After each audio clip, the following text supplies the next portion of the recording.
So Endgame Gear has decided to do a V2 of every single mouse that they offer.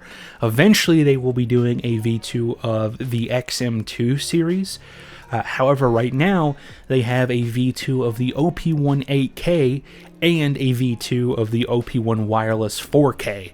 And so I decided to get the 8K, mostly because I think that's the most popular of the two, but it's also the one that I've used for the most amount of time, because last year in June or July 2024, maybe it was May, not the point. Last year in 2024, I got an OP1 8K and it quickly became my favorite mouse ever. I put almost all my time using mice last year on that mouse, and I don't regret it at all. What I do regret is not making a video on it, because the only reason why I didn't is because every time I'd go to make one, I would use the mouse more and my opinion would change, and I would realize how much better the mouse is than I thought, because initially I didn't like it, and so I'd use it more, like it more, and then eventually I rewrote the script like 4 times, and then I just gave up. But now I have an opportunity to correct that with this. But instead of doing like an official review or anything, I'm just going to basically do a first impressions, I suppose, and basically talk about what's new between the original and this new OP18K version 2. So the OP18K V2 is going to have the same shape, the same click swap functionality as the V1, and these are my 2 favorite things about the mouse. It's really good they didn't alter that at all. All of the upgrades with this mouse mostly come in when you check under the hood. And so this is where you'll see that almost nothing on the V2 is the same as the V1. Now, firstly, between these mice, we do actually see a weight difference, and the most visually striking thing between these two is that they've cut a big chunk just out of the PCB. I'm pretty sure this part here is specifically just for structural support. Everything functional about this mouse is in just this region, so they've cut this entire region off the PCB, and that's the only reason we're seeing a weight difference between these two mice. We're also using the new 3950 sensor from PixArt on this mouse, and you can see that right here. And it is apparently customized by Endgame Gear.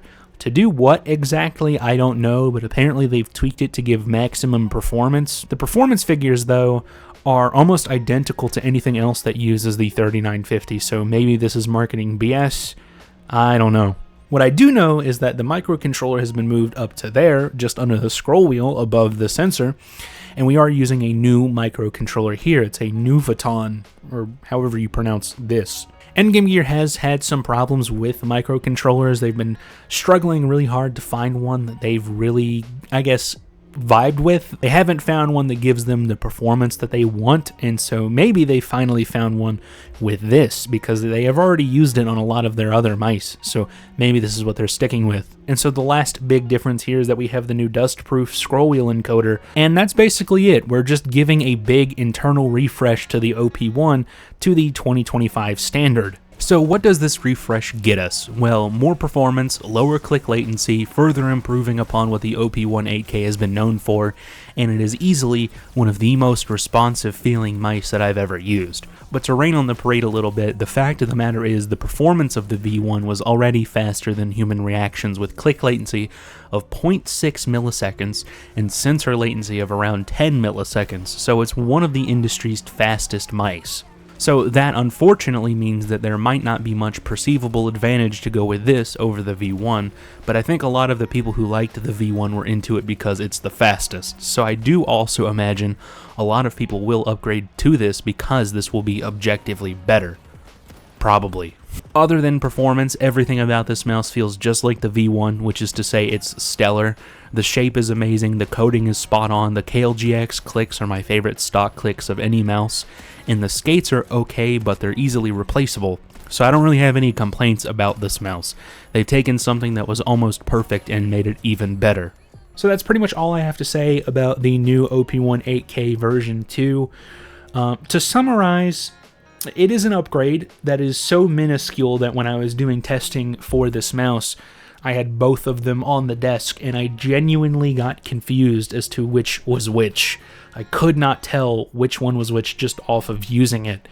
If these mice weren't labeled, there would be no way to tell. Do I recommend it? Yes, honestly. If you are in this hobby and you haven't gotten one of these yet, you really need to. I think this is definitely a must-own for any mouse collector, mouse enthusiast, anything. But just know that you're not really missing much if you don't decide to spring for the new version 2, unless you absolutely need a 3950 or motion sync at 8 kilohertz for whatever reason.